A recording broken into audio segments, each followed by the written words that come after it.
Hey, oh my goodness, there's so many of you. Thanks, everyone. My name's Chanel Riley. I'm so thrilled to be here tonight with everyone's obsession, red, white, and royal blue. And I'm so thrilled to welcome the creatives who brought this fascinating, wonderful movie to life. And I'm just going to run through them quickly because I want to make the most of this time. So please welcome director, co-writer, executive producer Matthew Lopez. Author, executive producer Casey McQuiston. Producer Sarah Schechter. Producer Greg Berlanti. Actor Rachel Hilson. Actor Uma Thurman. Actor Taylor Zakar Perez. And our Prince Henry, Nicholas Galitzine.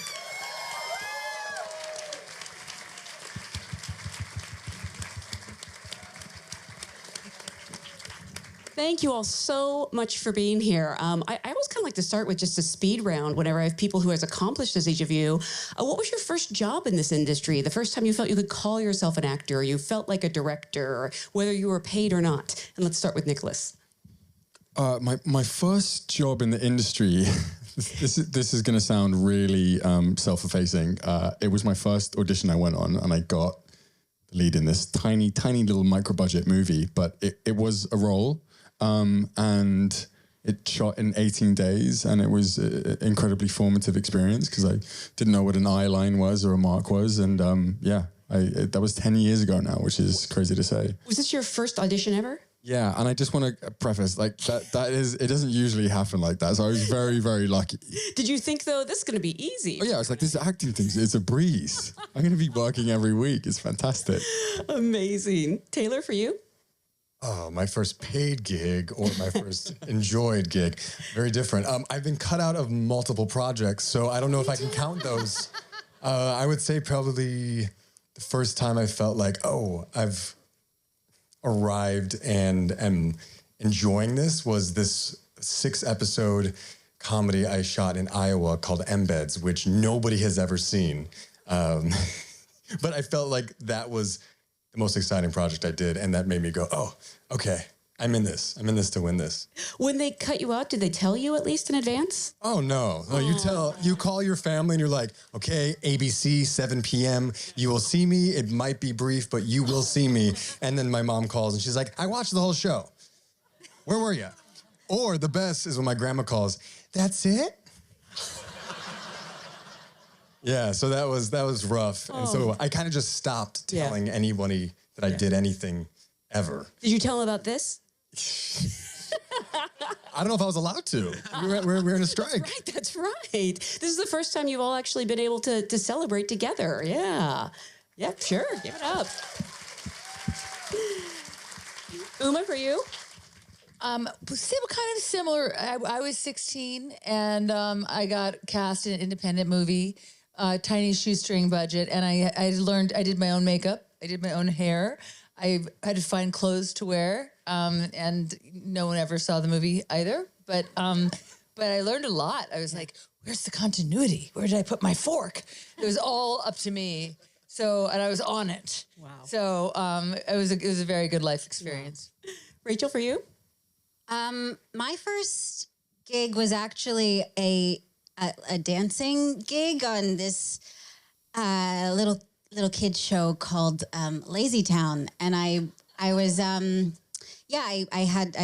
was shot in Iceland. I accidentally got this gig. I auditioned for a camp and it ended up backup dancing for Stephanie. So that was. You sound apologetic about it, but good for you. I'm not apologetic about it. Or a pink wig. It was great. Oh my gosh. Yeah. Greg, for you? I worked on a TV show called Dawson's Creek. That was my first job. Like right out of the gate, writer's assistant? I was a staff writer on the show. I'd written a bunch of scripts. I'd written about 10 scripts in Hollywood and was broke and about to go home. And really? The creator of the show read my last feature that I wrote and offered me a job. And Oh, that's fantastic. it. That actually happens. I love that. It really happens. Yeah. My car was booted like 1 block from here, like the week before I got my first job. Oh my gosh. I had to borrow money from friends to like get the boot off and register my car in the state, which I had never done, and all this stuff. Here we are, 2 blocks away. Yeah, here you are now. Did you think when you were getting your boot off your car, one day I'm going to be on a theater stage 2 blocks away? I was thinking that I would probably get fired from this job after having it for 5 minutes. I think that's what everyone's, probably the commonality is. Yeah. Sense of dread. Sarah, for you? My first, I was a PA on an independent movie in New York that no one ever saw. Maybe Uma was starring in it as a 16-year-old. And I was in charge of lockdown, which is when you convince people not to walk in front of the shot. People in New York don't care. Nope. So it was a really hard job. Nope.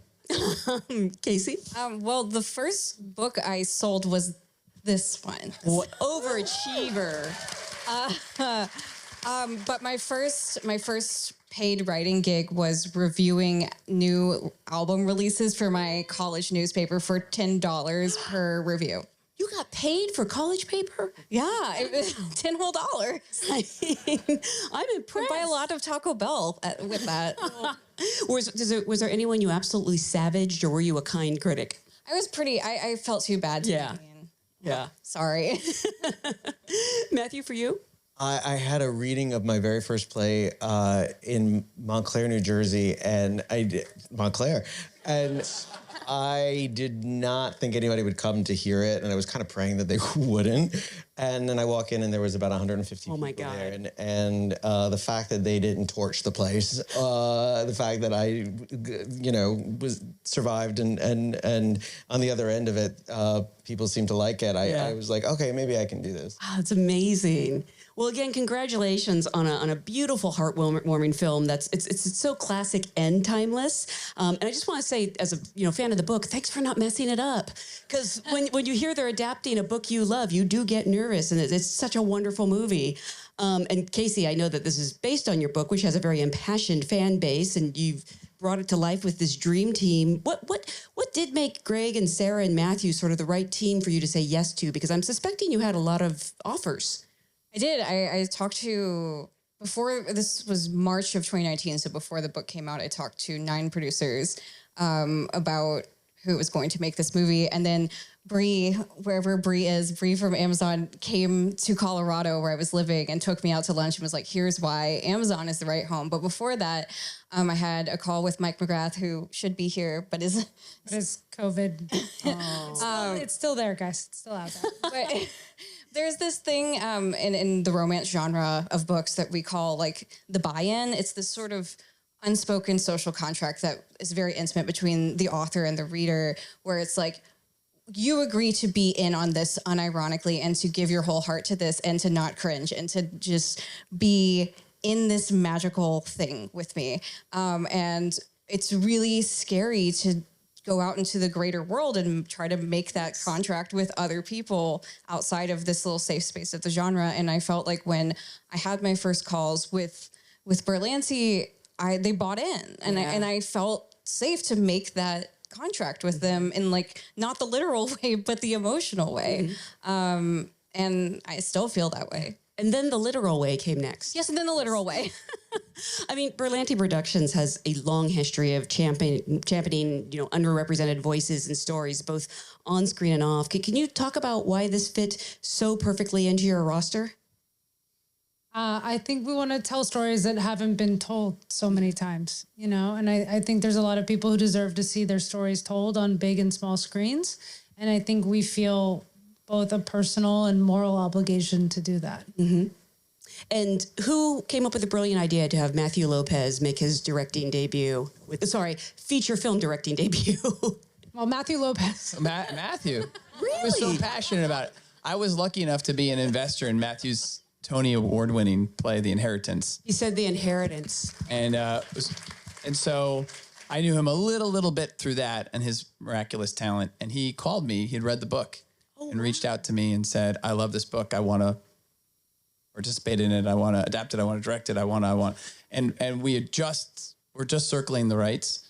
And I said, just stay in touch. And then he started talking to Sarah, and sort of went from there. Wow, that's amazing. Matthew, I can't believe that this is your film directorial debut because it is so accomplished right out of the gate. I know you previously won every award imaginable for The Inheritance.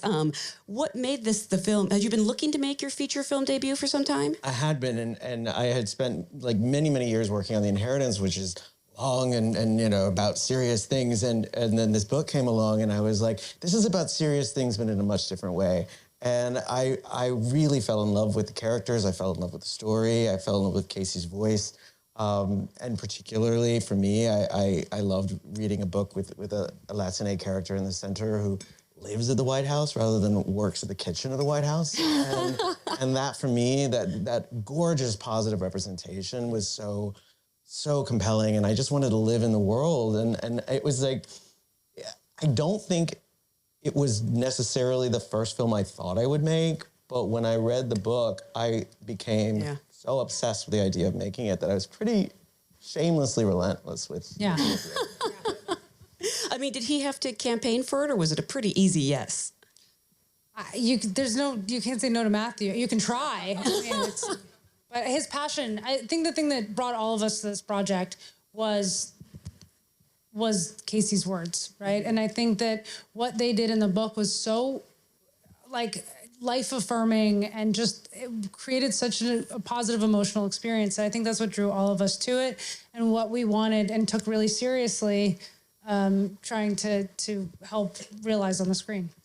I mean, obviously, this film hinges so much on the casting, and you have this absolutely flawless ensemble. I want to ask the actors, how did you first become aware of the project? Did you read the book? And I want to start with Uma because how do you prepare to play the President of the United States? Well, I don't know. I'm from the school of imagination. Just think big, dream big. You know, I read it. Matthew and I spoke. I knew so much about everyone involved, and I thought it was beautiful. And I feel it was a movie that I'd never seen before. Yep, a story I'd never seen before. So it was very exciting to get to infinitesimally be a part of it. Was your performance as President Claremont? Did you look to any other performances or real life people to draw inspiration from? I worked on the accent really. I was really scared of the accent. Worked on the accent, and I listened to a lot of women from different backgrounds, recordings of real women in Texas, and did a little digging into some people, real life people that were kind of the prototype or similar to who this woman could be, and tried to get a piece of them, and then walk her into the world. When you're trying out an accent, do you like go out in public with it? Like, you know, I don't think you're ordering at McDonald's drive-through, but like, for example, you know, yeah, exactly. My current 11-year-old really suffers with my between this one and Ariana Huffington. She would be like, especially when she would hear Ariana, she'd be like, stop! she could hear me from any part of the house. It would just be like, it's amazing. So the household suffers. I leave the customers at McDonald's alone. Rachel, for you, you know, everyone needs a Nora in their life, and so I love this character so much. Had you read the book, and what attracted you to the project? Yeah, I read the book after I auditioned. I guess I was introduced to it through the script, and then I got to read the book. And I immediately fell in love with Nora. I mean, there are so many amazing details that, you know, Casey includes about this beautiful kind of effervescent person that Nora is. And I think I jumped on the opportunity to try to get to embody even just a little bit of that. And I had a great conversation with Matthew and a great, I guess it was my callback, and we kind of talked a little bit about Nora and the vision for her. So yeah, I was excited to just be a part of this story and support Alex. Nicholas and Taylor, I'm curious, how did the project come your way, and what appealed to you about the roles of Prince Henry and Alex? How much, if at all, did you relate to them when you either read the script or read the book? I mean, I know you're not a prince, but... You don't know that. That's true. I remember getting sent the script, and I was told that the book was really important and it really meant a lot to a lot of people, which is already, I think, coming into it, that's already an attractive option because, I mean, one, yes, it is a responsibility, but the ability to have resonance on that deeper level, I think, is really exciting. And then, getting to know Henry and I think I've always been fascinated by people like Henry, people who are sort of trapped by circumstance, who kind of bear the weight of the responsibility of their family on their shoulders, and someone who's incredibly feeling.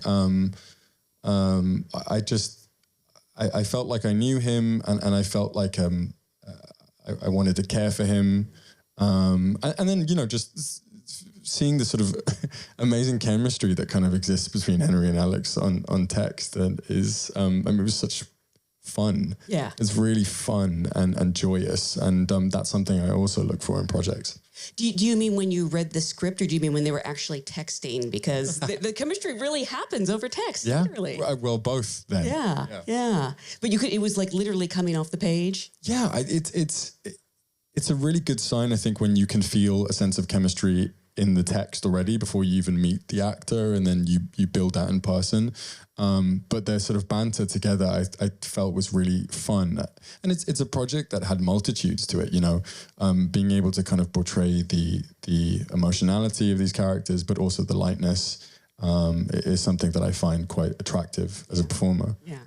And Taylor, for you, I mean, the character has 3 names like you. It was perfect. It's perfect. Lots of Z's.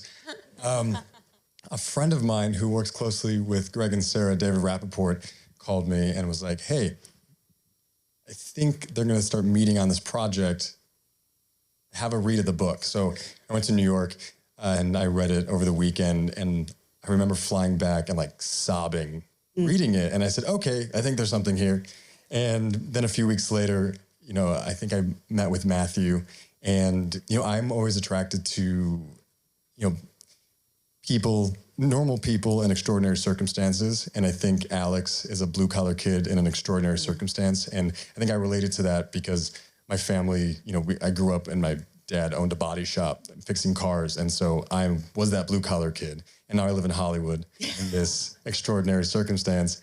And I just thought, oh, how fitting, And then Alex, like, I'm a huge fan of The West Wing, and he reminded me of Sam Seaborn, and just sort of, that Matthew, I think, he's his own person, but he has a very Sorkin way about his writing. And I love that stichomythia and that pace. And I kind of just fell in love with these 2 characters. And I don't think I've ever really played a kind of a bull in a china shop, how Alex is. He just kind of cannonballs into every situation. And I was so excited when we started the process, and then when Nick and I finally had a chem read, and we're like, oh, all right. Yeah. I want to ask about that because chemistry is such an odd thing. And sometimes, sometimes it's just not there for whatever magical reason. And sometimes people don't like each other and it is there, and I understand it took a while for the 2 of you to get in the same place so you could actually do this chemistry read. And Matthew, you were very insistent that it happened in person. Yeah, but it didn't actually. It didn't? No, it was on Zoom. It was on Zoom. You were in New Orleans making Bottoms. You had just come back from your cousin's Bottoms. Now on Amazon Prime. And I was in London, and Sarah was in LA, and I was like tracking Taylor's flight. Yeah. Because and I was really dubious of the idea of doing a chemistry read on Zoom, because I was like, God, let's get in the room together, but it was it was the best we could do at the time. And what was amazing was that they got on the Zoom, and we were all in different time zones, and it was instantaneous. Yeah. It was absolutely, I remember out of my camera range on Zoom texting Sarah after 5 minutes and going, that's them.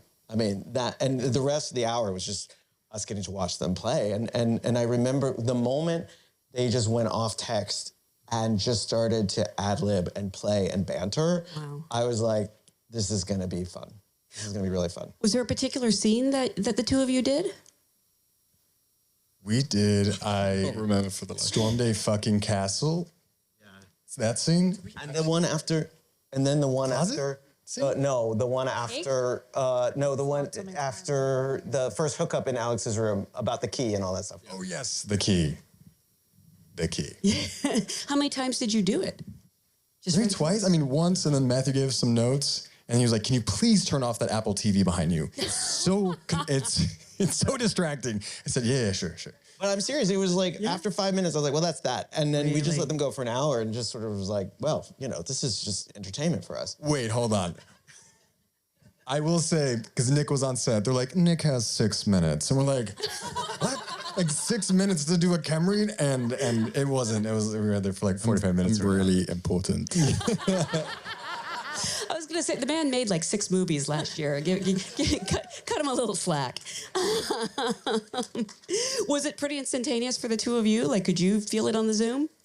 I mean, yeah, we just, I think Taylor and I just, we get each other, and we just have a great banter, and yeah, I think we just were very lucky, and we're just very open. I think as people, very communicative. I think we value the same things, and yeah, it just felt really fun. I think to play, you know. Yeah, we could not talk for hours and still have nothing to talk about. We had rehearsals, which is like, we had 2 weeks of rehearsals. And so I remember the moment they first actually met in person, walking into the room, the rehearsals, and I left just for like 10 minutes to go deal with something, and I come back and it was like watching 2 old friends. Just it was just sort of like any latent anxiety I may have had just like vanished in that first hour. But then was it hard to do the scenes at the beginning when you're not getting along? Because this is your friend and you want to joke with them. Well, I mean, we didn't shoot it chronologically, so I think actually the first sort of stuff we did, we were kind of already in the throes of love, which was nice, right? Is that a term? Sure, that's how that goes. He's the writer. They just put me in front of the camera. But as soon as they say, as Matthew said, action, he was Henry and I was Alex, and really, I think Nick did such a great job at doing lots of inside work, because that's where Henry lives as a character, is inside of himself, and doesn't give away too much, and doesn't really is not very expressive. And in that first scene, when you're like, sounds like you're insulting my performance. You're really, really good when it comes out. It sounds like you're saying I give nothing. Prince Henry is reserved and Alex is the opposite. Yes. And so a lot of times we'd be Cannonball. Yes. And you. Why are you defending him? Thanks, Mom. You're not his real mother. You don't have to defend him. And so I definitely think I had a bit of lighter lifting when we had an action was said, because he had to go zoop, and I was like, all right, now let's 10x whatever I was just doing. And there was just lots of matcha.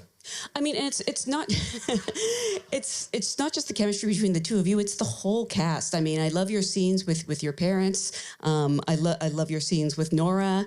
Was that all pretty, instantaneous as well? Or were you intimidated? I mean, Uma Thurman's your mom. Yeah, you can't say Uma effing Thurman without that middle name there. And so the lead up to Uma coming was so exciting, because I think we only had you for a finite time, and so I was definitely nervous, but also looking forward to acting with somebody that I have admired for years, and same with Rachel. We hit it off right away, and I just feel like there was a sense of community on set, because we all knew what we were making, and conversations were endless about how to do this in the best, rightest way. And I think, like you said, it was all about the ensemble, how we reacted off of each other, and we just had so much fun. Yeah.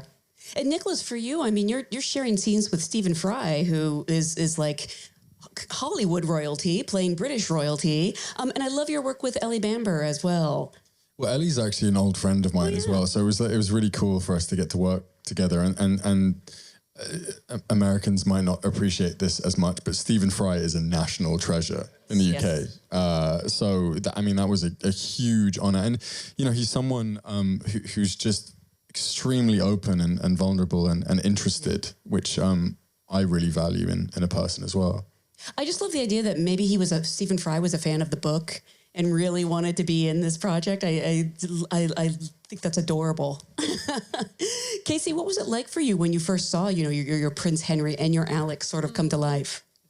Oh my God. Oh, I think there was a moment at the end of my second day on set when I was sitting on a bench and you guys were sitting on either side of me, and I turned and Taylor's this close to my face, looking directly into my eyes, and he's like, "Hey, Casey," and I was like, "You have to go away. I'm gonna experience psychological collapse because this is literally someone I invented in my head is sitting in front of me." I just felt like it just such a seamless my imagination to reality moment that was surreal and hard to wrap my mind around, to the point that I kind of just sat there okay, what's happening? I think you both did such an, I told you this after the movie, after I actually saw the final movie, I was I could not have imagined two better people to have taken care of those characters that I feel so protective of, and I know you guys feel as protective of them as I do, and that's really all you could ask for as an author. Honestly. I texted Casey last week. Yeah. Because I finally watched the film by myself in its final edit. And it made me Wait, you just saw it for the first... Well, there's it has different stages and it's not color corrected or it's not mixed. It's been out for a year. I know. But we were, He's very busy. Fargo and very busy. He has 6 minutes. And I yeah, we have 6 minutes. But I text Casey and I said, I finally have been able to watch it in its full beauty and enjoy it and not judge a performance or judge myself and truly see it for how the fans or the viewers saw it for the first time. And I was just blown away after reading the book, finally seeing the movie, and kind of not, again, judging. I just had to text and tell her that was it. It made me very happy. I think I want that for both of you. I want you to feel how loved you both are by me and by everyone who has read the book, because you embody those characters so much. I still haven't seen it.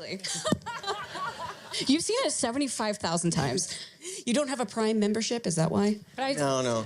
I do remember. Actually, who do I speak to about getting my paid membership covered? Because I'm getting ads. They won't do it. Brianna, can you come to the front? Nick took it so seriously. I remember when we were dyeing your hair, and he was literally pulling up fan art, and he was like, "It has to be this color." Wow. So there was always a lot of real. Yeah. It was almost ginger. I will say we were in a different. I remember there was one point where That we were was a saga, wasn't it? I dyed it 5 times in a week. We tried to tone it down to turn it up even to the color.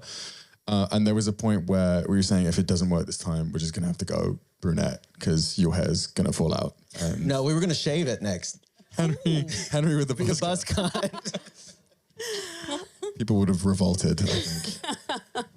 I just want to point out, Greg, over the course of your career, you have discovered so many amazing young talent. And obviously this film has a lot of established actors as well. And these are established actors, but they're sort of newer to some of us. What is the key to recognizing that talent and putting together a great ensemble? For me, it's just, I always experience everything as an audience member first. And do you get excited by that person's performance, or do they have that thing you just want to sort of keep watching, or do they always feel truthful? I think that's a big part of it. And then what that I think allows for is this cast so finely displayed as directed by Matthew is comedy and drama all mixed and fused together. Because if it's a truthful performance, it can be sad or funny or sweet all in a single moment.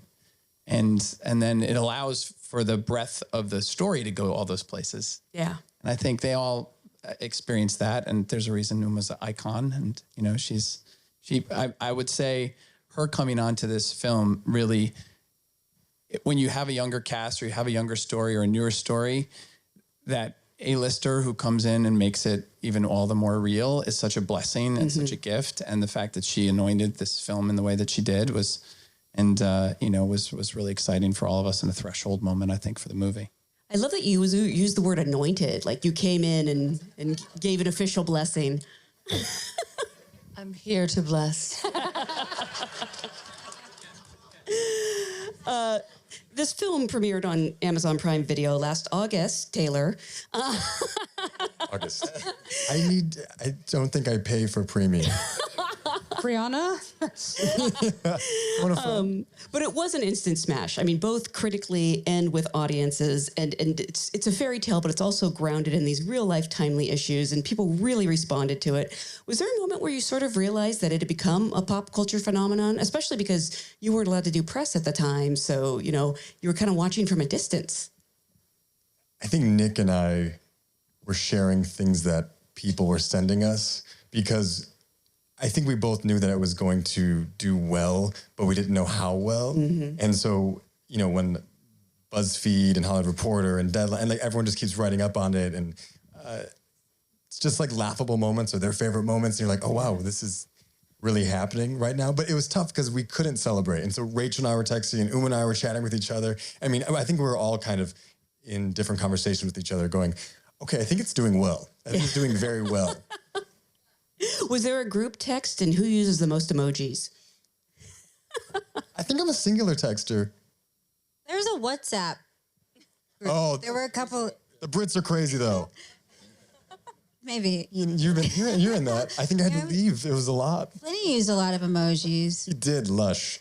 Lush. Yes, indeed. And Nicholas, you've seen the film, right? I'm just making sure. I have seen it. Okay. I was like, what are you talking about? Really, the first time you've seen it? No, the first time I've seen it and like didn't judge myself or our performance. Oh, well, in that case, I still haven't seen it. Do you have trouble watching yourself on screen?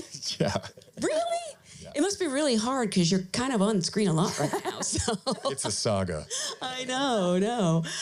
But I do think, I do want to point out that even though this is a very funny and romantic movie, your character in particular is really struggling with a lot. He's still coping with the death, the loss of a loved one, his identity. Was it ever a challenging place to be as an actor? I honestly kind of relish those moments. And Henry has so many kind of heartbreaking moments, and he just wants to be seen. And it's kind of, as I was saying before, these are the things that really excite me as an actor. And I think I was just very lucky that I had some wonderful collaborators. I think back to that wonderful Kensington Palace scene, and regardless of not being able to watch yourself, you come away from the experience with a lot of gratification, I think, because it really, it feels like acting. It feels like pure acting, what it should be. I don't know if that answers your question. No, absolutely. And the response, again, has been so overwhelming. When people come up and they want to talk to you, do they get really excited? Or, is there one question in particular they really want to ask? For me, it's never a question. I think it's always they want to share an experience. Yeah. And I was chatting about this earlier, that it hits people differently, right? Yeah. And I've had multiple, this is mostly, I'd say 80% of the people that come up to me tell me that they considered suicide and then they read this book, or they contemplated it and saw our film. And like those moments are really, why you become an actor, to show somebody's life that maybe you don't understand and become that character, and people can relate to it, and it provides, just a small insight into someone's life that maybe you didn't understand before, and it can help somebody through a really tough time in their life. Absolutely. I would also think one of the most challenging things about making this movie is not breaking and laughing during takes. I bet you're all professionals. Matthew. Really? The director. You in the back. I as a first-time filmmaker, He's used to the theater. Just You know that I was like, oh, you know, I come from the theater, and you know, they like it when you laugh at their jokes. But I did, at first day or two, ruin a couple of takes. Yeah, I can't blame you. It's a very funny movie. It's such a special film. I want to again congratulate you all on all its success. Thank you all for being such a great audience.